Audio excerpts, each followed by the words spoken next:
So what was your favorite food your mom made when you were little? I guess I can say soup because all we had was soup. My favorite was a potatoes mixed with carnation. You pick carnation and they're milky when you break them up. Grandma always had a scissor.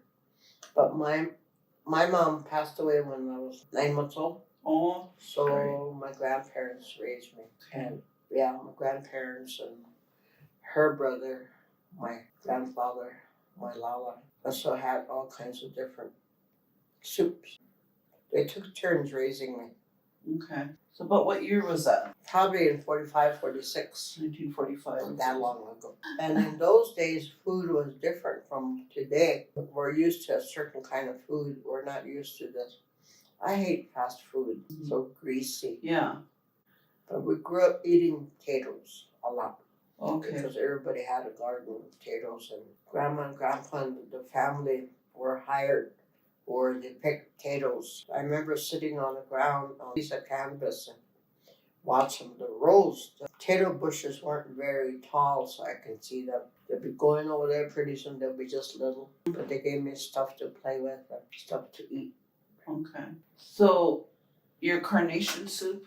The carnation, she would cut it off, take it home and wash it, take the petals out, and they boil that with potatoes and whatever vegetables you have. It's like cream potato soup, kind of creamy the soup. So the creamy came from the carnation? Yeah. Sometimes they mix a little flour and water, make like not too much of a dough.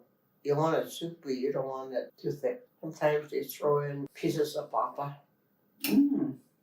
to go with it. Yeah. But it's always dried something that you throw in there. You don't throw in rabbit soup or the fresh meats. Okay. So I like the spongy.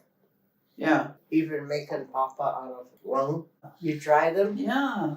You make papa out of it. You dry them and you make soup out of it. And when you eat it, it's spongy. Wow. You can't save the carnation. Oh. You have to use it right away. You can't dry it for further. Oh, okay. I did see it dried.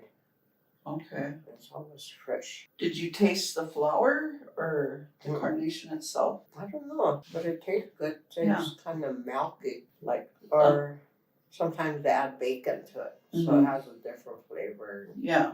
Okay. Bacon was the host lamb in those days. Yeah. So Grandpa dug a hole in, or they have a cellar. They keep those things in a can down in there. So we always had bacon with the rind. Yeah. They save the rind for bean soup, so to flavor that. Yeah. What kind of bread did you have? A baking powder bread most of the time. Okay. Nobody hardly made yeast bread till probably when I was 15 or so. Yeah. And they made cakes. They made homemade cakes and pies. Okay. It's always raisin pie. We must have a bunch of raisins back then. It's kind of different nowadays. You don't have soup very much. Mm-hmm. We had a lot of chicken soup too back then because Grandma had chickens. I hate cleaning out her chicken coop and picking egg. We had a lot of chicken. Oh. Then later on we went to stores and that's where most of us went for groceries. Mm-hmm. And we tried hot dogs. They call them wieners in those days. Yeah. Cold meat. Okay. They call it bologna. Bologna and what's that other liverwurst? Liver cheese? Yeah. Different kinds. Yeah. The meat isn't very good. Mm-hmm. I rather have fresh meat. So did you guys also eat like prairie chicken or? We had prairie chicken, ducks. One of those birds. They only take the breast. Oh yeah. Otherwise it's all bone. Mm-hmm. The arms and legs are bony. Mm-hmm. So you just take the breast. Is that like a grouse? That's what we had. And rabbit. Okay. A lot of rabbit. Sure. How did you fix your rabbit? Just soup or did you? In soup and we roast it. Okay. You can put it in a bread pan, put it in the oven, wood stove. So when did you move to Cheyenne River? When did you move to like Cherry Creek area? 36 years ago. Okay. And I was married. Keya took me home and got married. But I didn't live there. We didn't live there that whole Did you eat a lot of fish? Yes, we ate a lot of fish, catfish and bullheads. Bullheads, the dams. Yeah. The dams are stocked with bullheads, but those are dangerous to small bullheads. Oh yeah, yeah. How did they fix the fish? Just fried them. Just fried it? We had a corn garden, so they had to water the corn and stuff. First, you wrap the fish in leaves, then you put mud over it, from along the river. Mud all over it, then you grill them when you put them on top stove and then turn them over. And when that mud is dry and it starts cracking, they know it's done. And they take it on the side, and they open it up. They take the leaves off, Yeah. and then they eat it.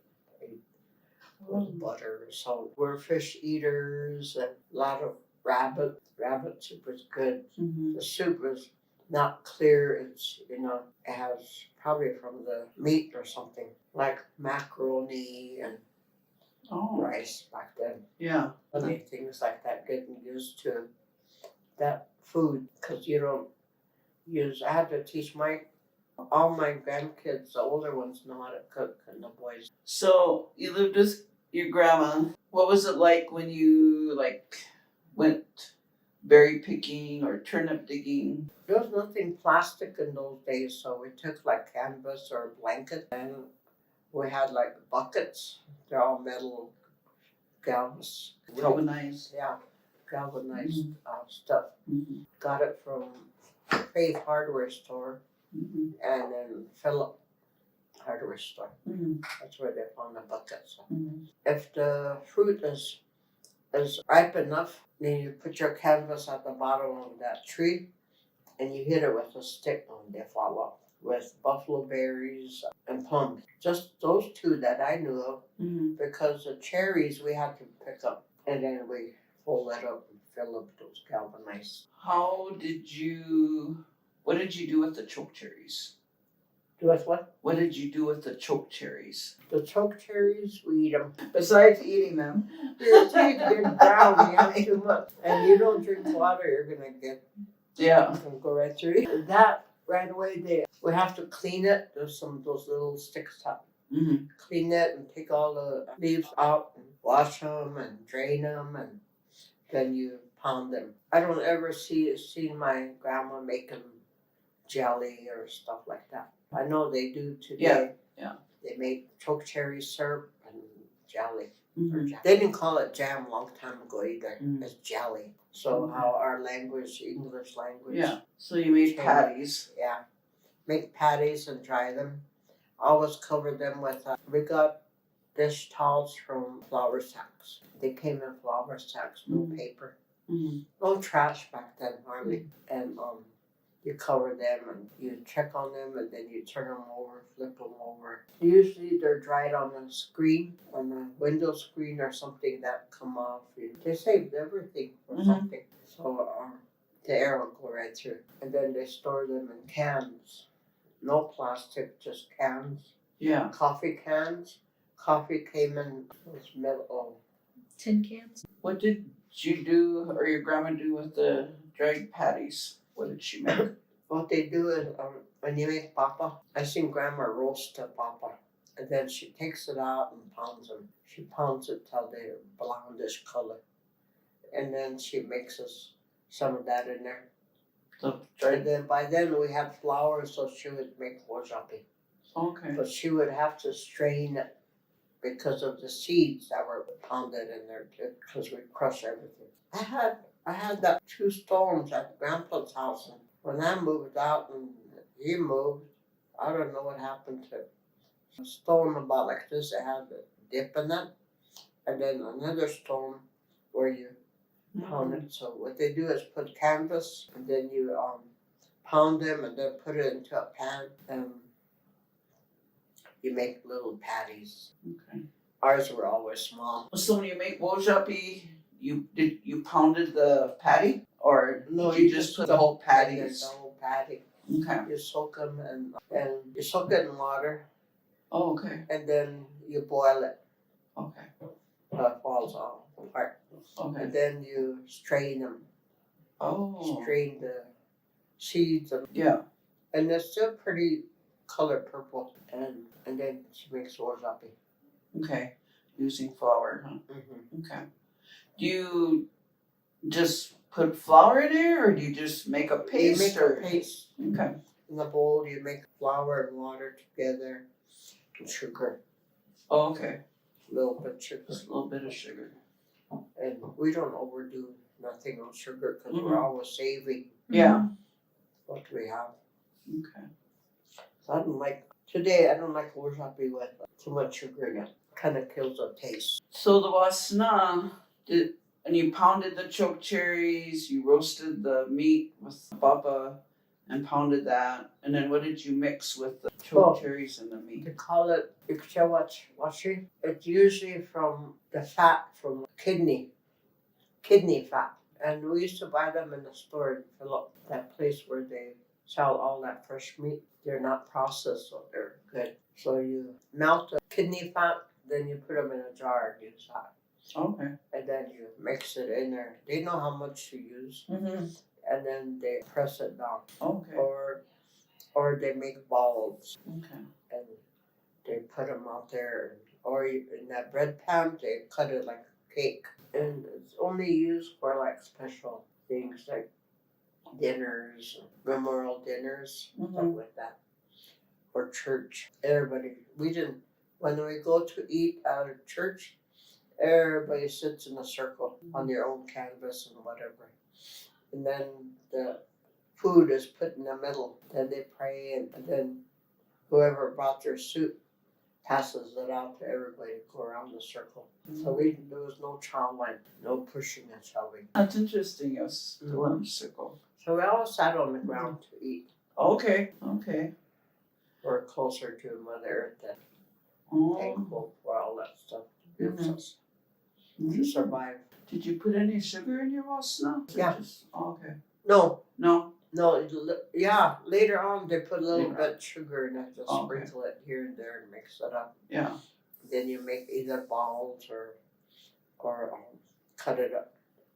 Okay. Okay. And you usually give it to the older people first. What about the timsila? Were they always braided, or how did that work?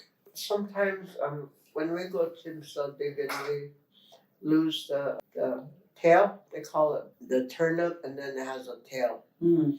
So we always sometimes cut the tail off, trying to dig it up. So those ones go on a different plant. Those ones and those are peeled and sliced.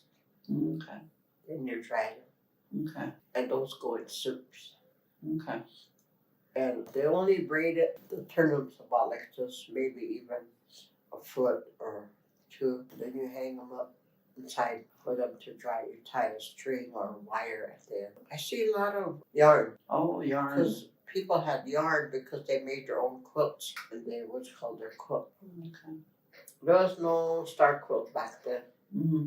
That's just a recent fab or whatever we call it. Mm-hmm. Just like ribbon skirts. Ribbon skirts long time ago were only used for dancing, and there's only 1 or 2 ribbons that go around because it was hard to, and they're small to put on the skirts. We always trying to save the tail to the turnip so we can braid it. We have to sort it up, large to small. And we start out with 3 big ones, then we put that together, and we stick one in there and braid it. Stick another one in there, braid it until you get a hole. In our conversation the other day, we were talking about plums, and you told me how you dried plums. Yeah. And so there was 2 different ways. Plums were dried by using your teeth, sharp teeth. You kind of bite into it and then just squeeze it like this. Then that juice inside, sometimes the seed comes out. So then you put them all right there in your teeth to break it open. It's not very big either, just a little, so you could go like this and squeeze it. Yeah. We use a knife to cut it, and then just go like that. Kind of messy because some are really juicy. Yeah. I like to dry those ones that are kind of not too ripe. And you save them in the jar too. Oh. And usually those are, sometimes, most of the time I see wasabi out of them. Yeah. I never did see plums in anything else. Okay. And then later on in life, they were made into jam, just like buffalo berries. Mm-hmm. They're too small. Mm-hmm. So those are not dried. They were made into jam, jelly, or stored to make so you can use that for baba too, because they have no seeds. Oh, okay. Buffalo berry. Okay. Or if there is seed, they're little tiny ones. Yeah, the buffalo berries. Really pretty. So that's cherries, plums, turnips, buffalo berry. They knew where the buffalo berries are too. Hardly anything around here Yeah. on this reservation. And you don't make papa, in the only season you make papa is in the fall. Okay. But deer meat or buffalo, that's the only time Because of in the the. fall to prepare for the year. And then they put like a cherry stick in between to hold it open. Yeah. And they all had like a little, I don't know what kind of wood it was, a stick one with a crutch. Oh, okay. And then that's where they dried them. So, Ihani, we didn't have seasonings. Just salt and pepper, or Yeah, just Okay. salt. just salt. Pepper sometimes. I didn't like pepper back then when I was growing up. Okay. I'm sorry, I gotta So go. the only for my seasoning we had would be like berries, dried berries. Okay. call. This should be good to stay that way. Okay. So then they made sure they picked enough to harvest for the winter. Okay. But that was the only time the Indians lived in one spot a long time ago. It was hard for people to live like in Bridger. They couldn't go anywhere. Yeah. And then they had to get a pass to go to Pine Ridge. I grew up so much in Pine Ridge too that I never heard about reservations back then. Pine Ridge Reservation or here or Standing Rock. Was when you lived on Pine Ridge, was there anything? Did we pretty much eat the same things, reservation to reservation, or?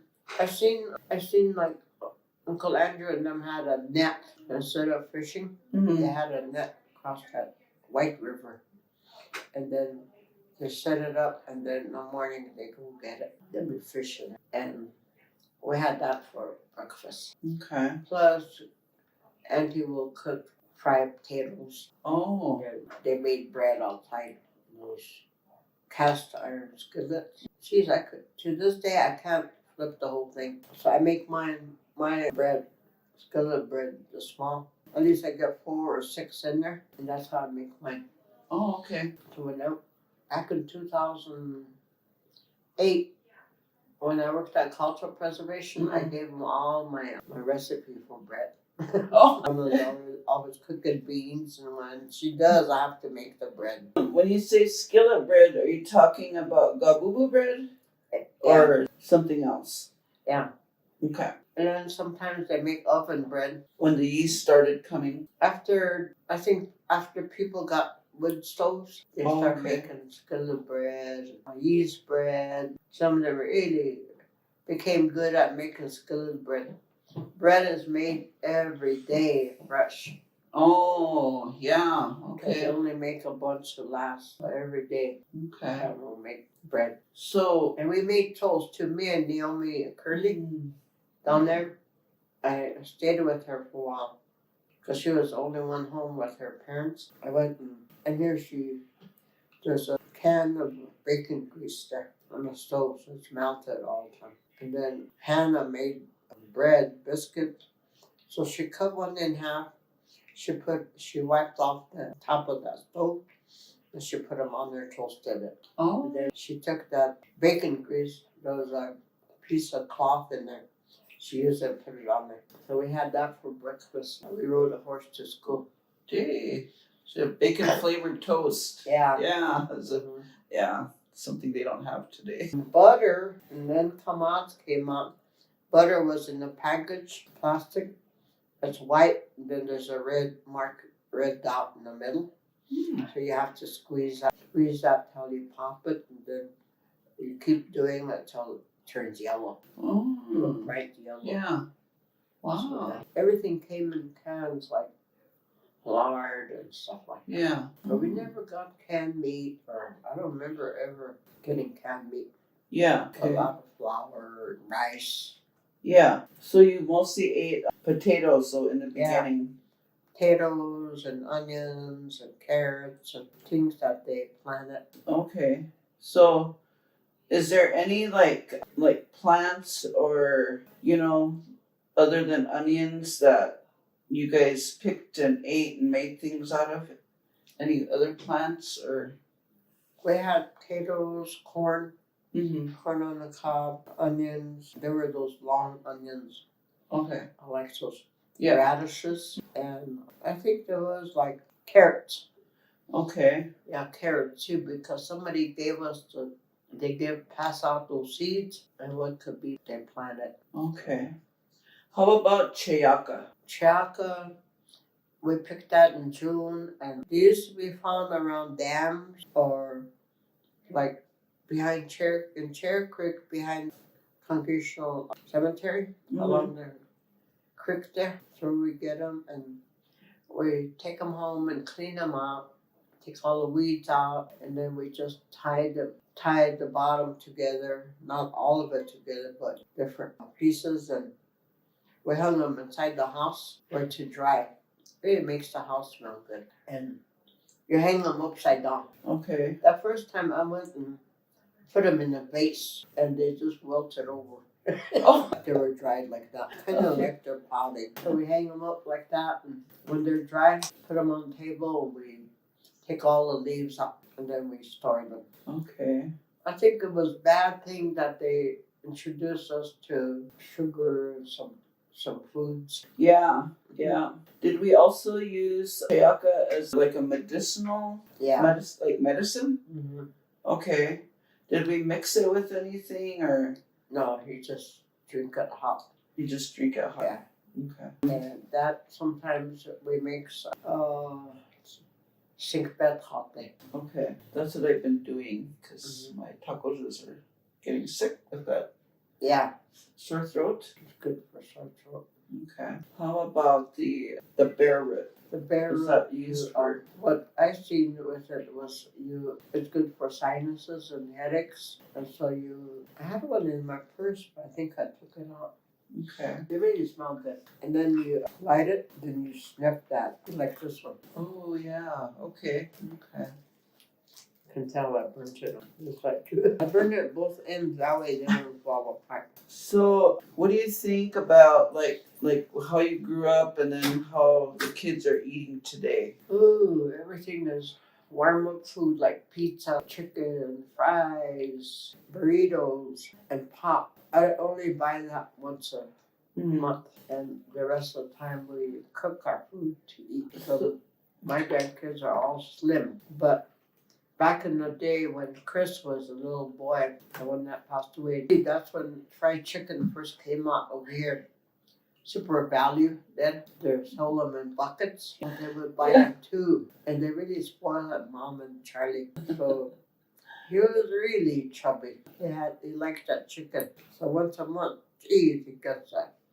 Or if they bring him to town, he wants chicken. So, when you traveled with your Uchin and Lala, what were your snacks? Cooked food before we take off. Mm-hmm. Like potatoes and meat and bread and whatever, like carrots. We used to really like carrots. I like raw carrots, but now I can't eat it because of my teeth. And even Veta really hates cooked carrots. Oh.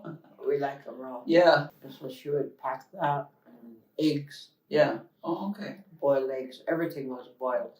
She had a little kettle, and we went on the wagon from Bridger to Potato Creek, Kyle, where we stayed. Later on, we went to Manderson, north of that. Oh, I can't remember that place where we lived. That's where we ate a lot of fish. So we never go hungry. Mm-hmm. And the tribe gave wheat flour as brown, and it really tastes good the way Grandma made it. Biscuits. So we had that. We leave Bridger, and we get to that little town, that little station west of Phillip. Hey, what do you call it? And before we get into town, we camp up over that hill. Oh. And then we spend the night there. And Grandma hobbled the team. Then we either sleep under the wagon or on top. Okay. In the morning, she'll be cooking something. She usually makes gravy, bacon grease gravy, flour, and that water. She made gravy, and we would have enough biscuits to eat. So we ate. She made tea and coffee. So we take the whole pot. She would tie with a dish towel and tea. Oh, was the tea That. store-bought tea? Yeah. Okay. We would go on again. Then we went. They call it Bigfoot passing. Then. Mm-hmm. You know, on top of the interior. Early in the morning, we'll be crossing it before tourists. But there'll still be some tourists. Yeah. And they stop us. It seems like the horses' hooves and wagon wheels are really loud. There's echoes. So Red and I jump in the back, and Grandma will be the only one sitting with her horses. We cover up a blanket. They want to take our picture. Yeah. They did one time, so they probably have a picture of us. Somewhere in a museum or something. And that was the only way we knew to cross that to the Badlands right there. So we go to there, go straight across. We get to interior, we go straight on into Potato Creek. And from there, I know Kyle is close. Wow. So we go over to Grandma's house. When we visit, in those days, we didn't just go visit 1 hour. We were there for days. And my uncle, Steve, Yeah. he married a woman from that reservation in Montana, the Sioux reservation. So she Rosa, her name was Grandma. She got sick that one night. They had a car, so we jumped in that and back with her. And my other grandma, Mabel. Mm-hmm. And then Lala Jess and Robert were in front. I didn't know she died on the way before we got to Pine Ridge. Oh. From Kyle. I was holding her too. I was holding her arm, and I think I went to sleep on her arm. Mm-hmm. She had gallstones. She must have had that for a long time, but she didn't do anything about it. So Oh no. poisoning. Yeah. When you went traveling and you stayed overnight at your relatives, did you just sleep in the wagon or did you have Sometimes we sleep in a wagon when it was going a wagon. Yeah. And we're under the wagon. Oh, okay. Grandma had a lot of blankets, so. But I get scared of those coyotes. So Yeah. I always want to sleep in the wagon. Sometimes she'll sleep underneath. Yeah. And she hobbles her team, and so they don't go very far. Blackie and Blackie.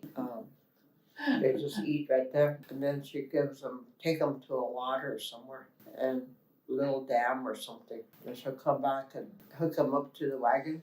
Mm-hmm. And she would take this harness and throw it over. I bet nobody can do that today. Yeah. Yeah. That's how strong my grandma was. I was telling, even carrying buffalo hides. You ever try to carry one? I said, they're heavy. How about a buffalo hide made into a teepee? I said, you use what, from 12 to whatever Mm-hmm. size? That's how many buffaloes you're going to need to make one Wow. teepee. Really? And they use that to throw it, and then they use these sticks to hold it up. Gee, I said they must have been strong. Yeah. I was thinking about all that. Here today we're just weaklings. I know. Now we're just Barely carrying one hide. The other day we were talking, and I thought it was really interesting where you were talking about Tanika, and you said you had pickled, and I've never heard of that before. the leftover taniga from a soup. Grandma had those jars were big. I don't know what we got in them, but they saved everything we needed. And she would put them in there in that pot and or in that jar, and she makes vinegar and water, and she would pour it in there and put it in a cool spot. And it sits for a couple days. You eat it, it's really good. Bunch of salt on it. Kashupa, you just one straight gut. You clean it out, wash it, and you blow it up. You blow it up and hang it over the clothesline, and then curl it on there. Mm-hmm. Let it dry, and you have open fire. We always had an open fire cooking us, and you cut a piece of it off, then the air comes out, because you blow them up, Mm-hmm. so they'll be like that. You cut a piece, and you hold it over the open fire, and you roast them, and it's already got a piece on the inside of there's like a piece of fat to it. So when from the outside, Mm-hmm. So when we turn them inside out, then that little washi is on the inside. Mm-hmm. So when you roast it, it melts and it really tastes good. Oh. Just like having, I tried it at home out in the country one time.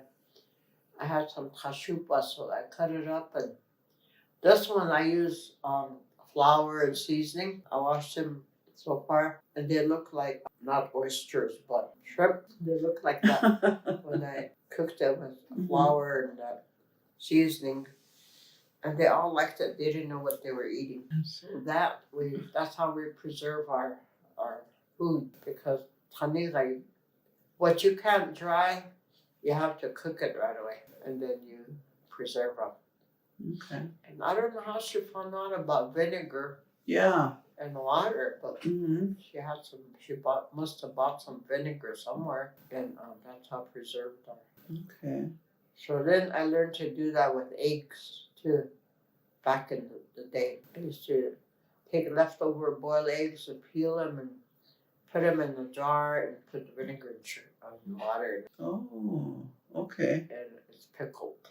Yeah. Oh, okay. Those are the only two things that I know that were pickled, paneja and the eggs. Okay.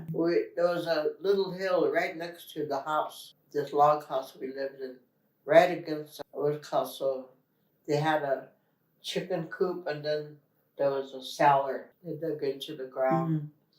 And there was some caves up there too over that hill. Mm-hmm. But I don't dare go in a cave. Yeah. I guess we used to, and here Grandma said we used to play in there. Maybe there would have been a snake or something. We even said they were looking for us, and I was really sleeping in there. Okay, well, we're almost done. So I mentioned when we first started that we want the young people to not forget what our ancestors and what our elders of today, how they've grown up and what they've eaten. And what would you say to the young people of today about their eating habits, eating healthy, about our foods, Ihani? I always tell the kids, you need a cultural identity. That's who you are. And if you have two cultures, like your mom may be Lakota and the other one might be Washitu, you can mix them. Use the good ones on each side, combine them together. That's what Grandpa told me, that you need to go to school and learn their culture. That's where you're going to live with your kids. And you need to, but don't forget who you are. You teach them all you know. That's how I always do. He was a medicine man too. And so we grew up in that, going to sweats, but he taught us never sweat with the men. You let the men go sweat first, and then the women go in there with the kids if they want to come in. So my kids all took a sweat, except the oldest one from when I was married before. So I brought them up in our ceremonies, and we used to go camping and teach them the ways. They like it. The first time one of them went to, I think he was like 7 or 8. He said, Mom, I went in the sweat. Oh, good. I said, did you? Yeah. And I told him, Joshua, that I'm sorry I chewed. You did? I said, you chewed? I think you forgave me. He's 44 now. So they know the ceremonies, the sweat, the vision quest, sundown, naming ceremony is not, it used to be Honka ceremony where you adopt another. Now it turned into a naming ceremony. It's different. So they're not the same thing. Okay. And you adopt somebody. For instance, somebody has no parents, you adopt them and raise them. Or somebody came home from somewhere and has no parents or relatives, you adopt them. So that's what Honka is. But now we use naming for that. Oh. So like I do my naming with my kids, grandkids, privately. Every ceremony is like, the only thing that was kind of public now is Sundance. Everybody, all kinds of people come to it. They misuse it. So, and so there's a reason. you have to have a good reason to sundance. You don't just sundance to show off your skirt. I was telling the kids, I don't think they'll ever participate in sundancing, but they do in like Sweat, Vision Quest, and naming. So I would do my naming private. That's how I got my name. Grandpa, I was 3 years old in Bridger at that time, when he was still alive. The drum group started on the east. Every house they came and they sang the honor song or something or somebody. Then they give them something. So I know they came to our house and Grandpa wanted to give me a name. He had a naming ceremony for me and he woke me up, so I was standing there. So my Indian name is, I remember the Morning Star coming up. So Uncle Wichachpingwe is what he gave me since I was 3. And Eugene's kids, they all got their Indian name when they were born. And he knows all these songs, so he sang to them, for them and stuff. So we don't have to go do it in front of a crowd and have giveaways and stuff. I did one time with the Tacojas, the first Tacojas in Bridger. So I saved giveaways and we had it down there. Joe came from Sis-10, those other guys, and see how some of them, we didn't get through putting it up. When you have a giveaway, I was taught that you put a wichbed, they call it. It means that you, whatever it is, you throw away. So they just put it out and let people come. And before we even start taking out the baskets and canisters and stuff, those big galvanized, that one woman from here asked for that galvanized thing. She took the whole thing. We didn't say anything. I kind of felt sad for her. So we never asked for anything when someone has a giveaway. If they want to, they'll give it to you. So my grandkids went to Cherry Creek Power. There's a lady there that honored her mom and had a giveaway here. They were all given blankets, big, not the star quilt or made those washitu blankets. They all got them. They were just, so they had their own blankets. I wanted to mention too that Papa, and I told you, buffalo, cow, and deer are different colors. Okay. And so just by looking at a dried meat, you can tell which one is a cow, which one. I had a hard time. I used them for my school when I was teaching Lakota studies up there. So these kids all knew that back then. And they still remember what I taught them, our culture, how we did things. These are the things we had back then. We no longer have them. But so in Cherokee, I used to make papa, hang them on my clothesline, and take a stick and push it way up there. Cause all the dogs will be coming. I said, gee, they're stealing your papa kilos. I picked out and here, they were jumping. Some of them got some down. What color is the deer? I'm sorry. What color is the deer? The deer meat is really blondish, kind of real light. Okay. And then the cow meat is a little darker. Okay. Darker, and then the buffalo meat is red, kind of reddish. Okay. And they each taste different. Okay. I'm sorry, my class ate up my papa. Even the dried, I had dried plums and stuff. They even ate them. I had to replace, after that, I learned to put them in jars. Small jars, okay, this is dried plums. Look at it. Even like when I dry timsala, sage. And sage, you never just pull it out. You break it at the bottom with your fingernail and pull it so it will grow again. And even my sister-in-law's kids remember that we were going to Devil's Tower for World Day prayer, and I heard they had a sundance.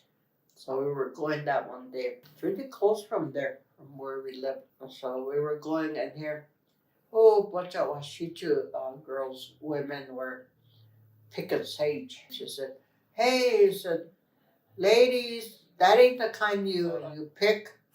And here it was sagebrush. I thought they had big bugs. Oh, just let them go. She picked out and she was hollering, that ain't the kind. So I even showed the kids when when it's like in the summertime, Mm-hmm. I picked the sage, different kinds, and told them how this one is used for, what is this for, and all that. There's one sage that are straight and they don't have leaves, but they have little tiny leaves, and those are used for toilet paper. Okay. So Okay. that one, geez, our teacher said we even have sage like toilet paper. So there's different kinds. Okay. I know I found 4 or 5 different kinds of sage. So then I had to ask my grandma, does sage use it for ceremonies or you dry it, smudging, stuff like that, and something else, these other ones. But I always remember that one I showed her. It's long, really soft. It kind of smells like Vicks, but I wonder if they use it for. Okay. So even today I learn something all the time. Yeah. What is a meal that your family cooked that isn't usually heard of? But other than the lungs, is there anything else that you don't even hear of anymore or being cooked? Like the carnation soup. Oh yeah. Yeah, the carnation soup. How we picked it while it's still fresh, and that was the only time we ate it. So we filled up. Grandma used to take a box and in those days too, the boxes were wooden. So we always you get these beer can boxes from Faith, and then Grandma uses them. Oh. So we pick as much as we can, and she puts it in like flowers. Yeah. In water. So get a bucket and stick them in there and cover it up so they don't shrivel. Oh. But she used that flour cloth for a lot of different things. As a strainer, tie all her bread in there. And I'm used to tying things up. My oldest granddaughter, the one that I raised, she does that even today. She stores things before we go. Oh. Like she was little, she'll store all her toys in one. Yeah. Her Barbie dolls, and another sack, all her snacks. Little Unji. I said, gee, you still store things like that. I still do too. And I know exactly what sack I put it in too. Yeah. And that's how that buffalo is used, all different parts. And we used to get Northern Plains, does it have it at the bottom? Intertribal Bison Cooperative. Yeah. We used to have them come and present at the school. Mm-hmm. And they show us the cups they make from the horns, ladles and feet. One thing I found out too lately, probably about 10, 15 years ago, is there's behind the hoof, there's a bone that's shaped like a man. I want to see one. Yeah. I like to have like the hoofs. So they have all kinds of stuff that they made, even like combs from bones and knives. They had a whole basket, they call it buffalo box, that they made out of something on there. Yeah. And then this hair right here. Yeah. They said that's human hair. Oh. So there's a tie to us to them. So see how it sticks. Yeah. Wow. So that's human hair. And then there's one behind the leg, the bottom ankle. There's a bone there that's shaped like a man. Wow. That's interesting. I have never heard of that before. For me and Pam, afraid of we used to have buffalo killed every year, probably in the fall time, October, November, before it gets too cold. And then we used to have it right there. We load we have about 20 buffalo. We got 6 from Pine Ridge, and it went up to 20. So then we used to take the kids over there, but they learn all about it before we take them, and then we had them sit in the buses in case they break through or something, and we watch the buffalo, and then Rocky Freida used to pick out the buffalo that he's gonna kill. It has to be a female, older female. It can't be the male. And here the buffaloes used to run in circle, and then he would scope one out, and he would take one shot and kill it or fly. Wow. So I said, watch this, you guys. The buffalo's trying to help that one. They're gonna make it get up. They're trying, and here they all stopped running, and they all went over there with their horns and their head, They're trying to lift up that buffalo. Oh. I wish somebody could have Gee. recorded that. Yeah. Oh. Yeah, that was something. Gee. Some of those. After that, we always go over here where they have that buffalo thing, the corral. Oh yeah. And we had our buffalo kill over there. When they take it home, then the girls know how to make and learn how to make buffalo papa. Oh. So Goldie Ironhawk and Louise, there's 3 of them. They used to teach their kids how to make papa. Oh. Gee, that's And, good. At an early buffalo hide. age. One will scrape it, save that buffalo. They put it in a net, you wash it, but don't. You wash it, gets all that grease off, and then you dry it. Then you make pillows out of it. Oh, gee. Wow. We made some pillows that are just they're round. Yeah. So we cut the edge round and round, and then there's just so you could just when you're traveling. Yay! Wow, I'd like one of those. I was trying to make those kind that Yeah. go around their neck, Oh yeah. but then I couldn't even get it right. So, just make them like this. Oh, And all that's that good. stuff we used. There's nothing going on anymore. Oh. Lakota teachers don't teach nothing. And why I said my grandkids don't even, just what I teach them at home, but Mm-hmm. they don't know nothing. I talk about things. And there's always sometimes 5 or 6, 7 one time, buffaloes above our house. Wow. There's a circle. Really? Where are they? Who's? So I just throw out tobacco. I think they come from the north because they go back. And here, found out where Peter and them have land. Yeah. There's a place, there's a road along that edge of that hill.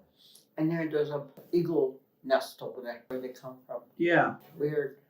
Yeah. Hey, some of those eagles are big. Gee. Gee. Swear that one sat down. It's about that high. Must be an old one or Yeah. big one. Huh. Well, we are done. Were there any other like small animals that we ate? Oh, we ate turtles, Okay. but they were big. So what did they eat out of the turtle? I mean, what's the There's, body like? Turtle has these like little spots like this on the inside that meat. They're a couple of them are dark and the rest is kind of white. So when you cook a turtle, you have a big tub outside. You boil the water, you throw the whole thing in the Shell and all. alive because you can't kill the turtle. Yeah. And so then when they're done, you take that shell, pull it apart, and it comes out, and you take that meat and you eat it. It tastes like chicken to me. Really? What about the heart? Was the I've turtle never heart? seen that. Never. Okay. I was just taking the meat that was indifferent. Just like on the turtle's back. Yeah. those Things it's like that on the inside too. Oh. Or on the stomach part of that turtle. Yeah. It's kind of divided up. That's how it is, the meat inside. Oh. The And, tail. You don't. Just once in a while we'll eat them. If we find a big one. Mm-hmm. But if they're small, we just let them go. Oh, okay. So sometimes we have to eat things like that to survive. Yeah. Okay. So like a lobster, you We cooked never it. eat skunk. I never ate skunk. Beaver. What is that kind of raccoon? Yeah. We don't eat raccoon because they said they dig in graves. Ooh. And Okay. they know all the animals that different ways to have. We don't eat them. Okay. Just rabbit, a lot of birds. Yeah. Different ducks and pheasants and Did they have turkeys? there's pheasants and ducks that I know, different kinds of ducks. Okay. I just seen the other morning, I was going towards the school and here, I seen a group of pheasants dancing on them. They dance, they look like fancy dancers. Their arms, and they go low and they were dancing. So Wow. I was going to stop by and went around them. Then on this side of Cherry Creek too, when I used to work up there, I come in the morning, that long hill, we call that Carlin Drop. Yeah. That hill is about a mile down the other side. I always see them right there. So I'll stand there and watch them. Yeah. They look like fancy, like shawls, Wow. feathers. Yeah. Gee, I wanted to record, but I didn't have no phones or anything back then. I was wondering if they were still around, and here I seen one.